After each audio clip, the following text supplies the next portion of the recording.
निशा एक गरीब परिवार से थी। निशा के माता पिता के पास इतने पैसे नहीं थे कि वो निशा की शादी किसी अच्छे घर में करवा सके। इसलिए जब राजेश नाम के लड़के का रिश्ता आता है तो निशा के माता पिता बिना सोचे समझे इस रिश्ते के लिए हाँ कर देते हैं। बहन जी, भला हमें इस रिश्ते से क्यों मना होगा।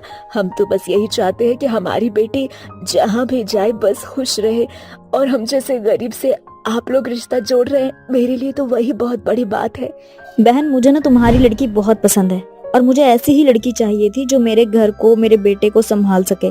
और वैसे भी गरीब घर की लड़कियां ना दिल की बहुत साफ होती हैं, वो घर संभालना बहुत अच्छे से जानती हैं। ये तो आपका बड़प्पन है बहन। अब आप ऐसी बातें करके ना मुझे छोटा कर रही हैं। खैर ये सब छोड़िए और बताइए कि शादी की डेट कब निकलवाए। जब आप कहें बहन। इस तरह से बहुत जल्द निशा की शादी राजेश से हो जाती है। शादी के बाद निशा अपने ससुराल की जिम्मेदारियों को बखूबी निभाती है, पर वो अपने पति को नहीं संभाल पाती और ना ही अपने पति को पीने से रोक पाती। ऐसे ही एक रात, राजेश जी बस कीजिए, आपने बहुत पी रखी है, शराब सेहत के लिए अच्छी नहीं होती। मैं अच्छे से जानता हूँ क्या सही है और क्या गलत। तुम बीच में मत पड़ो और जाकर सो जाओ। मेरी जिंदगी तो ये शराब है। राजेश जी कभी तो मेरी बात सुन लिया करो। मुझे तुम्हारी फिक्र है इसलिए कुछ नहीं कहता, वरना जो मुझे शराब पीने से रोकता है मैं उसे छोड़ता नहीं हूँ। और मैं तुम्हें आखिरी बार वार्न कर रहा हूँ, अगर तुम इसी तरह से मेरे और मेरी शराब के बीच आती रही तो एक दिन मैं तुम्हें इस घर से निकाल दूंगा, समझी। राजेश का गुस्सा देखकर निशा डर जाती है। अब राजेश अपनी शराब लेकर घर से बाहर चला जाता है। पूरी रात यूं ही बीत जाती है पर राजेश घर नहीं आता, जिस वजह से निशा काफी परेशान हो जाती है और अपनी सास सुमन से कहती है, माँ जी देखिए ना, रात से सुबह हो गई पर अब तक राजेश जी घर नहीं आए। मुझे उनकी बहुत चिंता हो रही है। बहू मुझे माफ कर दे, पर मैं क्या करती, एक माँ हूँ, मैं नहीं चाहती कि मेरा बेटा जिंदगी भर कुंवारा रहे। इसीलिए मैंने अपने बेटे की सच्चाई तुझसे छुपाई और तेरी शादी अपने बेटे से करवा दी। पर आज मुझे एहसास हो रहा है कि शायद मैंने ना अपने बेटे की शादी तुझसे करवाकर अपनी जिंदगी की सबसे बड़ी भूल की है। प्लीज माँ जी खुद को दोष मत दीजिए, शायद मेरी किस्मत में नशेड़ी पति ही लिखा था। अरे बहू, तू उस राजेश की चिंता मत कर, वो एक नंबर का बेवड़ा है।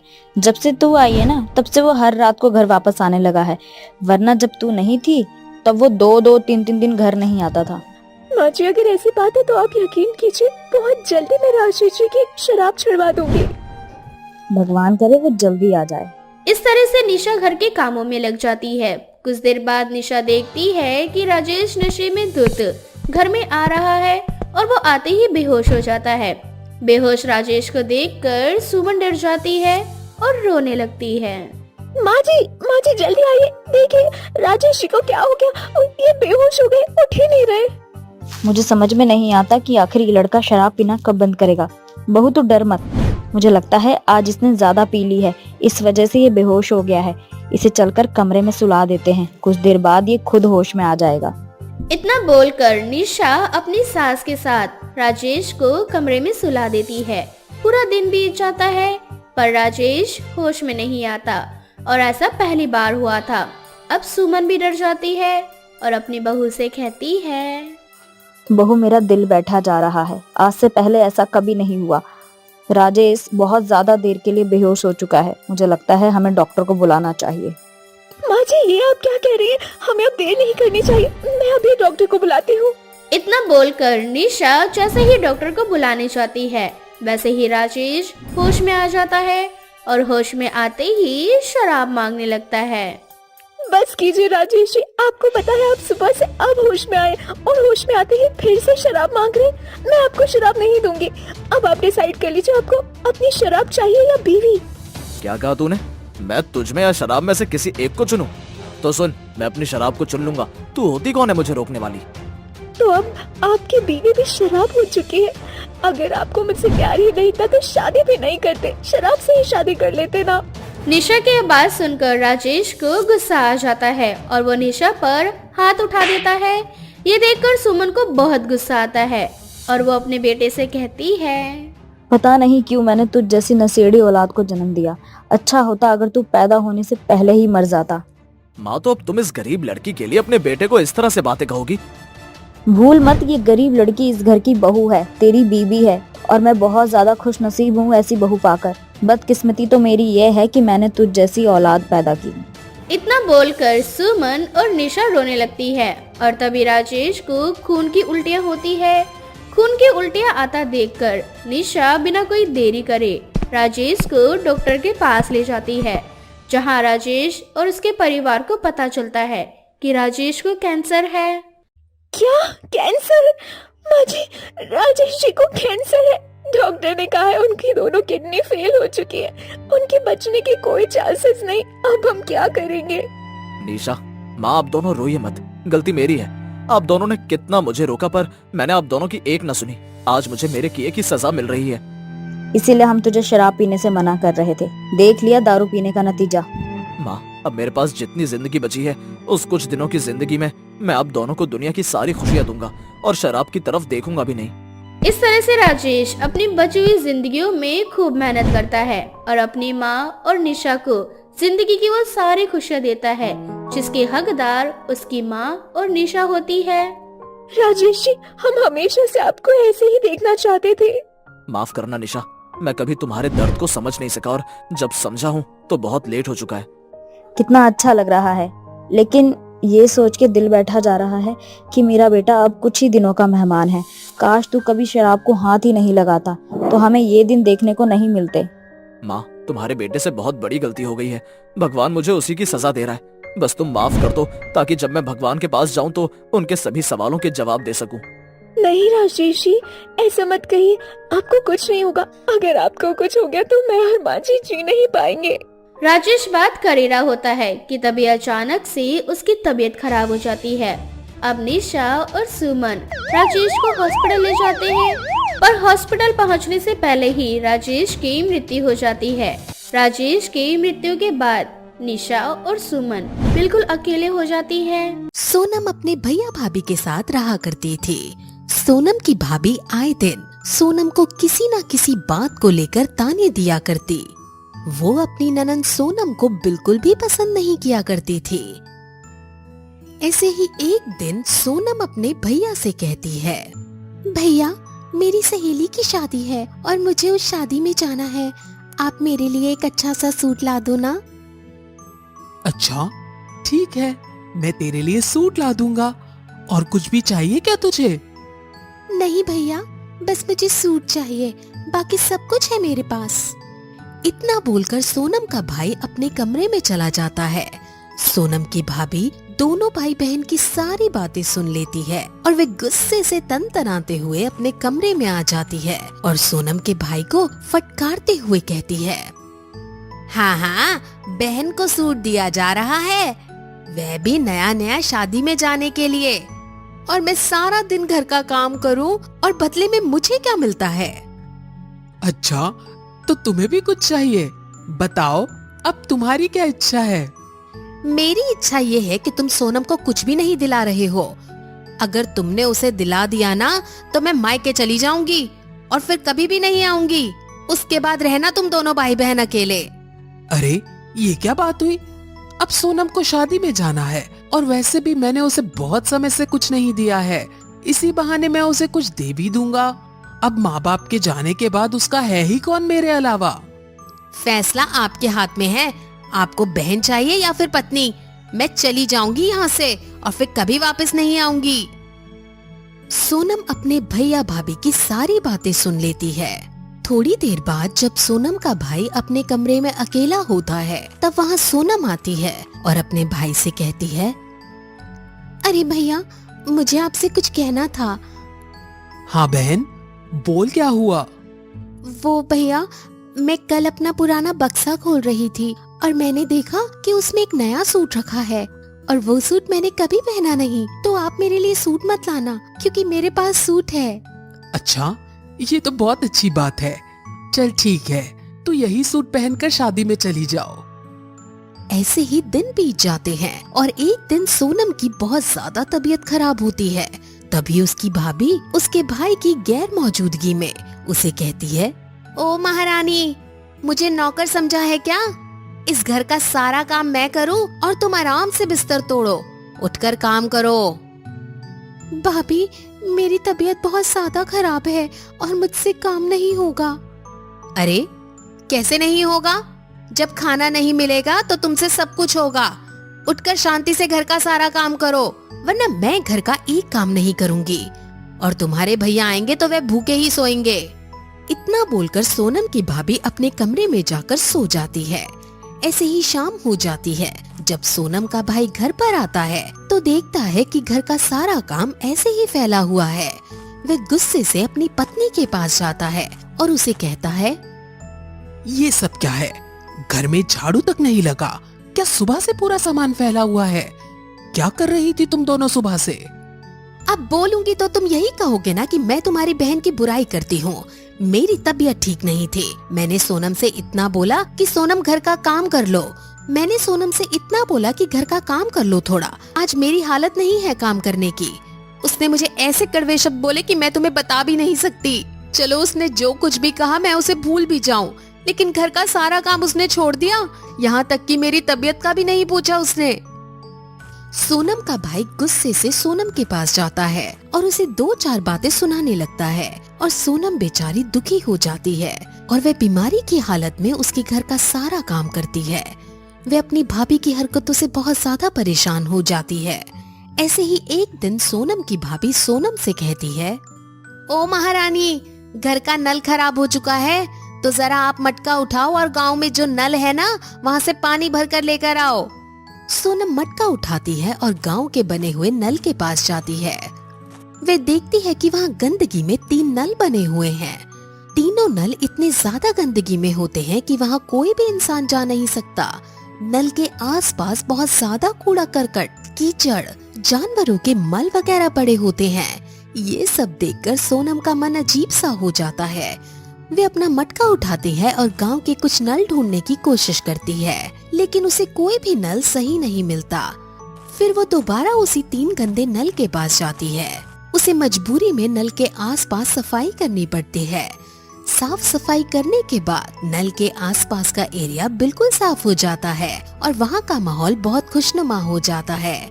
सोनम जैसे ही नल को चलाती है तभी एक नल से सोना निकलने लगता है। वे घबरा जाती है। फिर वे दूसरा नल चलाती है। उस नल से चांदी निकलती है। सोनम फिर से घबरा जाती है। फिर वे तीसरा नल चालू करती है। उस नल से आवाज आती है।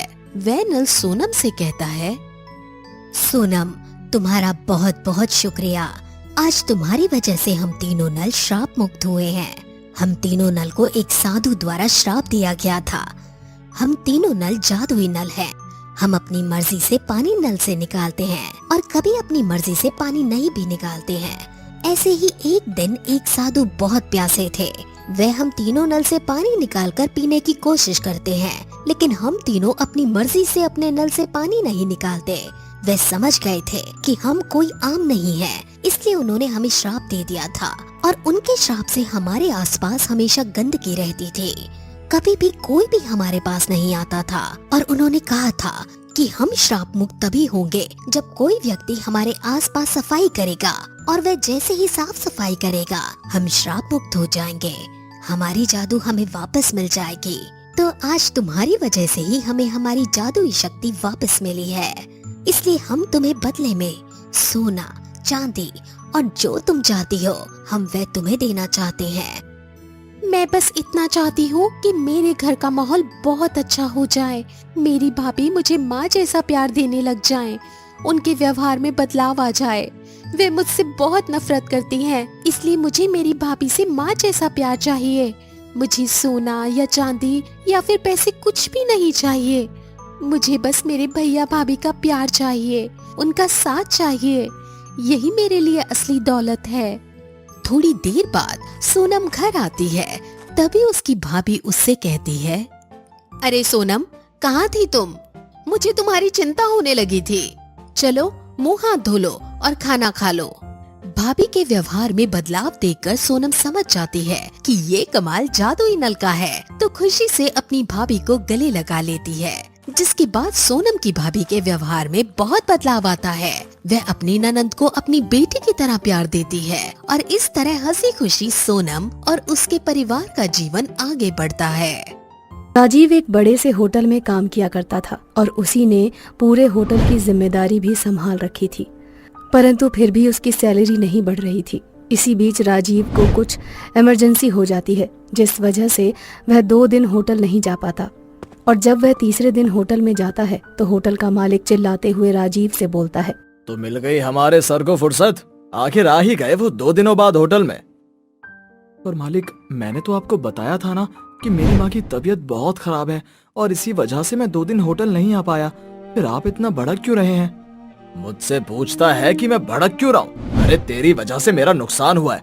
जब मैं इस नुकसान की भरपाई तेरी सैलरी से करूंगा तब तुझे पता चलेगा कि मैं भड़क क्यों रहा हूँ। मालिक, मेरे 2 दिन ना आने से आपका क्या नुकसान हुआ? ग्राहक तो मेरे ना आने के बाद भी होटल में आ रहे थे और मेरे अलावा भी यहाँ पर और काफी लोग हैं जो इस होटल में काम करने वाले हैं। उन्होंने भी तो होटल को संभाल रखा है। फिर आप अपना सारा गुस्सा मुझ पर ही क्यों निकालते हैं? मेरी वजह से तेरे घर का चूल्हा जलता है और तुम मुझसे जुबान चला रहे हो।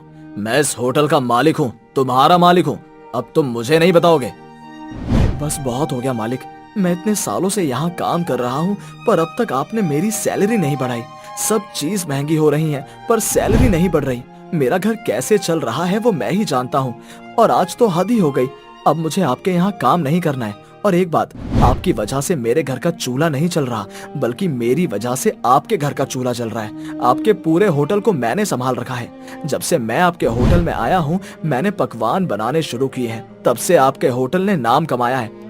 इतना बोलकर राजीव नौकरी छोड़कर घर चला जाता है और अपने सर पर हाथ रखकर बैठ जाता है। और नीरू अपने पति को इतने चिंता में देखकर उससे बोलती है, क्या हुआ जी, आप ऐसे सर पर हाथ रखकर क्यों बैठे हैं? कुछ हुआ है क्या? मुझे कुछ समझ नहीं आ रहा नीरू।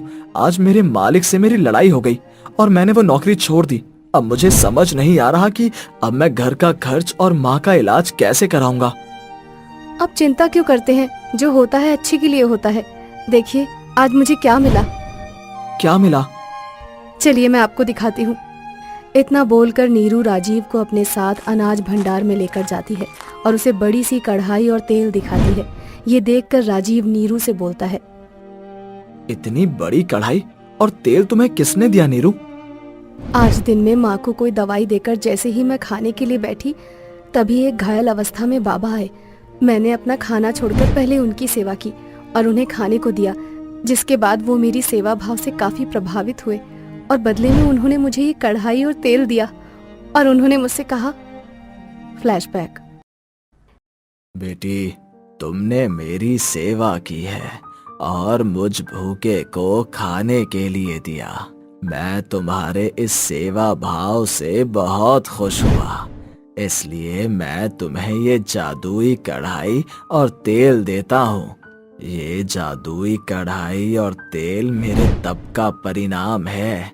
इसका कभी भी दुरुपयोग मत करना। इतना बोलकर बाबा एक मंत्र पढ़ते हैं और अपने कलश से गंगा जल निकालकर जमीन पर गिरा देते हैं। अब कुछ ही देर में नीरू के सामने जादुई कढ़ाई और जादुई तेल प्रकट हो जाता है और बाबा जादुई कढ़ाई और जादुई तेल देकर वहां से चले जाते हैं।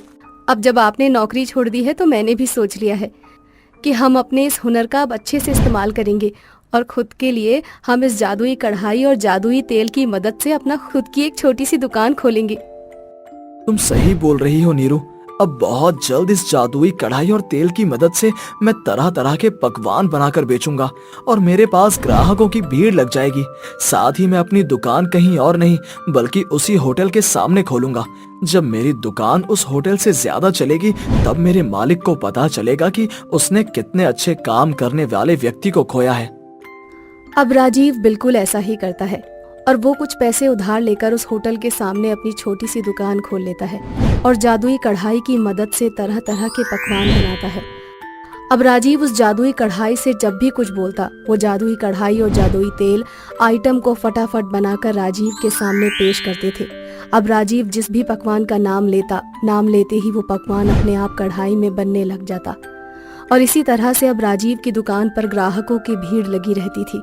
ये सब देखकर राजीव के मालिक को बहुत गुस्सा आता है और ऐसे ही एक दिन राजीव की दुकान पर एक छोटा सा बच्चा आता है जो उससे बोलता है, अंकल अंकल, क्या आपके पास समोसे हैं? बेटा, मेरी मिठाइयों की दुकान है, मैं समोसे नहीं रखता। क्या आपके भी पास समोसे नहीं है क्या? मुझे अब उस होटल में समोसे लेने पड़ेंगे, पर उस होटल के समोसे तो बहुत महंगे हैं और मेरे पास इतने पैसे नहीं है कि मैं उस होटल में से समोसे ले सकूं।